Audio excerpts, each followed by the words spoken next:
Hello friends, in this video we are talking about how you can search the asset, and I hope you have already seen all the previous videos to understand the dynamic media open API, the architecture, and how you can use assets on sites.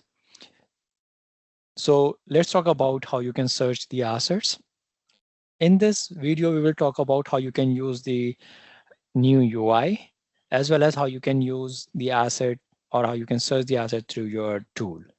So let's quickly go to the AEM screen and can explore that. So as you can see on my screen, this is your normal asset UI, or you can say whenever you are traversing your asset, this is how you can see. But you can turn the UI into the new UI. How you can do that? There are different ways to do that. But if you look at on the top right, there is a profile icon with a circle. So you need to click on that. And after that, you need to select the switch view option. So once you click on the switch view, it will show you the new UI. And that new UI is really helpful to understand the, or you can easily pull out the information which assets are approved or not, and how different statuses of assets you are having in your overall system so far. So I do have assets under my sites, as you can see. And here, if you click on the filters, which is on top, you can see all the status are available. If you are having any custom status, those will also be appearing here. You can select the file type as well. So approved assets, if you want to check, you just click on the approved and it will immediately show all the assets with the approved status. Similarly, if you want to check rejected, you can check the rejected one, and all it will show all status of assets. So this is how you can leverage your authors, and the different experience auditors or authors can use this UI to check which asset is approved. However, status is a column which can easily give you the information whenever you are traversing.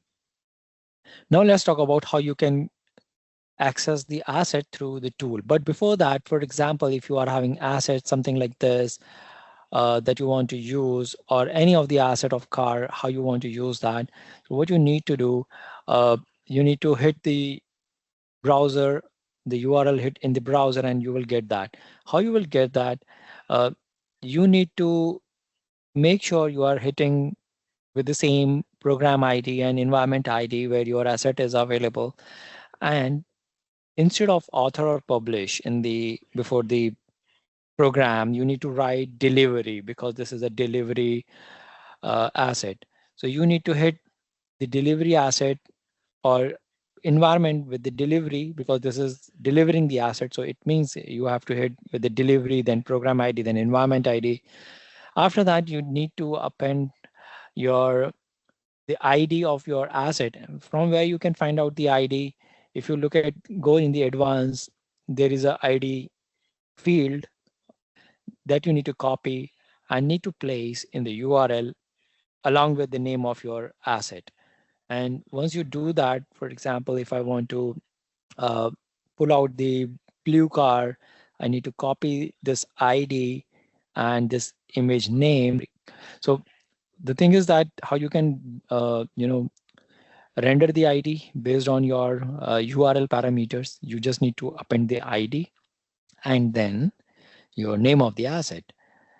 Along with that, you can also pass some parameters like what could be the height and width of your asset. Currently, I'm sharing 200 by 200 height and width. For example, if I want to do the changes on the runtime, for example, I want width as 500 and height should be 800, then again, I'm hitting the URL and you are getting a bigger image. So it totally depends how we are hitting the URL and with which parameters, and based on that we are getting the results. Let's see the same on one of the tool.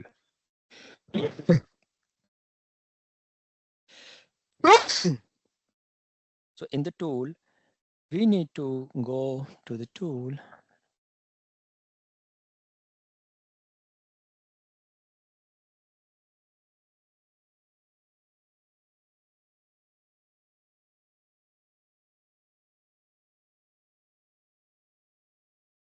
So this is my tool.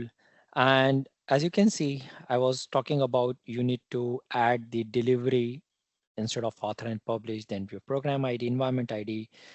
After that, this is the endpoint call, Adobe Dynamic Media Deliver. And after that, you need to add the ID. Once you are adding the ID, after that, you need to add your name of the file or asset.